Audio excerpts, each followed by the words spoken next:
Hey everyone, welcome back to Rebel Reboot. Today, I figured we would cover how to create a Windows installation media out of a USB stick. And rather than just show you the installation process, show you some of the uses that it has. Because, a lot of people cover, you can install Windows with it, but it can also be used as a recovery tool. If your computer isn't booting right, you keep get blue screening, at the start there, or maybe your computer just doesn't turn on at all and it's just black screen, no display out whatsoever. So today, that's what we're gonna go over.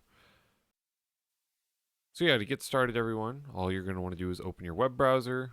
I personally use Chrome. You can use whatever in the heck you want, doesn't matter. Microsoft Edge, Firefox will work. All you want to do is type in Windows 10 Media Creation Tool right here. It pops up for me because I've gone there before. Should be the first link. If not, it will be this URL up here. And all you're going to want to do is scroll down to where it says Create Windows 10 Installation Media and click Download Tool Now. Now, while that's downloading, I would recommend going and finding any USB stick that you guys don't want to use anymore, as the data on it will be wiped, um, because it'll be formatted to create that Windows 10 installation media. I recommend anywhere from 8 to 16 gigabytes for it. 8, I think, is the minimum. But today I'll be using a 32 gigabyte drive that I got in a bulk package. So after that's done downloading, just click run. Um, it'll pop up with the user account control. All you want to do is click yes. It'll be pull this up here. Say Windows 10 is just getting a few things ready.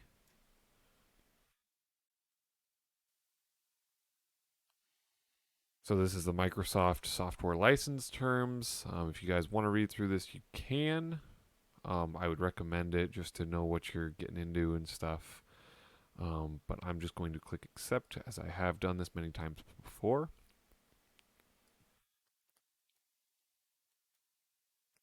Once again, getting a few things ready. Yeah, it's going to take a lot of waiting here. Um, so yeah, just be patient. It's not frozen or anything. Um, yeah, just takes a while. That's all.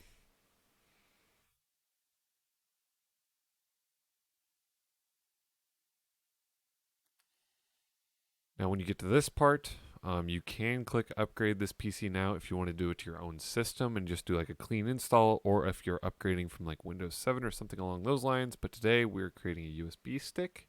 So we want to click create installation media, USB flash drive, DVD, or iOS or ISO. Sorry, can't talk. For another PC, and just click next. Typically, you want to use the recommended settings for your computer.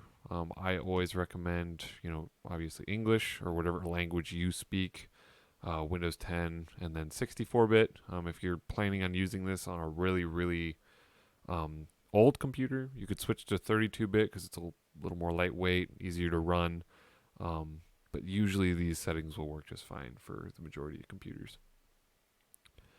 And then today we're going to use USB flash. If you want to download the ISO for later use, say you want to run like VMs and things like that, then obviously you click that. But today we want to create a flash drive. And I'm going to click the G drive because that is my 32 gig drive. If you have multiple drives selected, just make sure that the drive letter that you want to install it to is the one that you select. Otherwise, your files are going to get deleted on that drive. So just be cautious. Maybe go into a file explorer and just confirm which drive you want to use. Then we'll go just click next. And now this is going to take a really long time. Especially it even depends on what USB you're using, USB Type 3 or 2. So this could take a while for you. Usually it doesn't freeze or anything. I have had it freeze on some older computers that you try to install it on, but it's not typical. So just be patient, let it run and you should be good to go. So I'll see you guys in a bit. Alrighty, well, it looks like it finished up. I went and grabbed something to eat real quick, just glancing at the clock and stuff. I was only gone for about 20 minutes, so I would guess it took anywhere from 15 to 20 minutes, is what I've found, because I have done this a few times.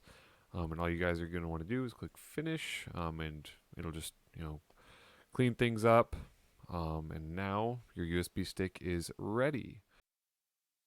So now, after you guys are done with the installation part of it, obviously you guys are going to want to take the USB stick out of the computer that you installed it on. And, whenever it comes in handy, then you can use it. I recommend making this, well before the issues arise, especially if you only have one computer, because that could be, you know, a pretty big bummer if you don't make it beforehand and you end up having an issue of some kind. But if you do have two computers and are making this for a another computer that's already broken and you need to pull stuff off of it or you want to try and get it working, then this next part of the video is for you. And just so yeah, obviously pull the stick out of your computer, plug it into your other computer if that's what you're doing. Otherwise, you can leave it set aside, and then reference this next part of the video later. So we will go switch over to that then. All right, we're at the other computer now. I have it hooked up to my external capture card so I can walk you guys through this. What I would do is I'd pull out your smartphone or something along those lines, something that can connect to the internet, maybe you have another computer. And just do a quick Google search on your particular brand, and how to enter the BIOS. Something simple like Dell Optiplex, how to enter the BIOS, or HP Pavilion, how to enter BIOS, or something along those lines. Because when you power it on and the logo appears, the HP logo, Dell logo, Lenovo logo, whatever, you're gonna have to mash a certain button on the keyboard. Some of the more typical ones are like F2. F12, delete. I've even seen F8.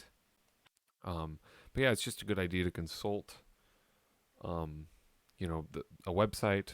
Dell or HP or Lenovo will usually have it on their website. The system manufacturer will. So I just recommend going and looking at that before you carry on. So I'm going to press the power button here. And since mine is a Dell, it's a Dell Inspiron with like an i5 4440 in it. So this particular model uses F2 to enter the BIOS. So I'm just going to keep mashing that. And there we are in the BIOS. So what we are going to want to do, and you're just going to want to mash that like right when it boots. So, right when you press that power button, start mashing whatever key the internet tells you. Or you could try the ones that I had mentioned, F2, F8, F12, delete, one of those, and see if it'll work. Sometimes you can enter like the one-time boot stage too.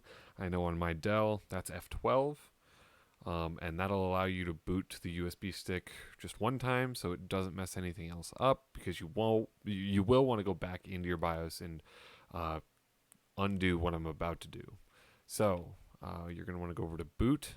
And I have it already set up to boot to the USB drive, but typically it's going to be set to a Windows boot device with USB as a secondary, or sometimes it'll be like an internal disk drive as your secondary, and sometimes this will just be disabled and not showing up. So what you're going to want to do is go in here. And select your USB drive. It'll be named whatever your drive is. So if it's a SanDisk USB drive, it'll typically be named SanDisk. Mine's a PNY USB drive. So I'm going to want to select that, make sure it's enabled, and then select it as my primary boot device there.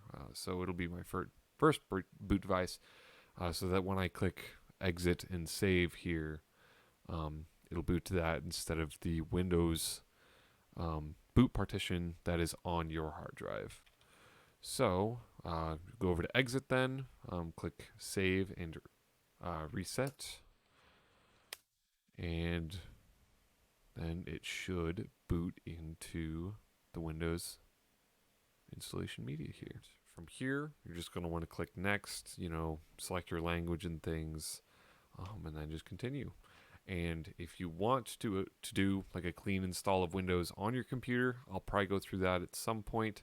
But right now, we're just looking at, how can you get your computer repaired using this tool? So what we are looking for here is repair your computer. And once you select this, it gives you a few different options. You can just turn off your computer if you really want to. You can continue to Windows 10. So if it already detects a partition on another drive, it'll give you that option. You can use this use a device as a recovery tool or something along those lines if you really want to. But the main section we're going to focus on is the troubleshoot section. So startup repair, I've used at on site when I've worked on certain things, since it is an an approved Windows 10 feature, and it has worked for me from time to time. Sometimes the partition on your drive can get a little corrupt, and that will fix that typically.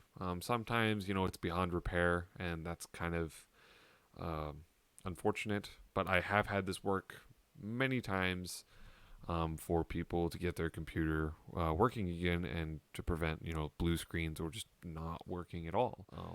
So all of those are options for you to use to get your computer up and running again, but we're going to focus on one of the big ones that I like a lot, especially if you need to pull files off of an old drive or an old computer that's not working properly, because some of these may not work, and if they don't work, then you don't want to take it in somewhere and have like me work on it. I mean, maybe you do, but I wouldn't want to pay someone else to do something that I could do at home. So we're going to focus on command prompt here. And what this is going to allow us to do is it's going to allow us to access some of the system files. So what we are going to want to do is enter notepad.exe.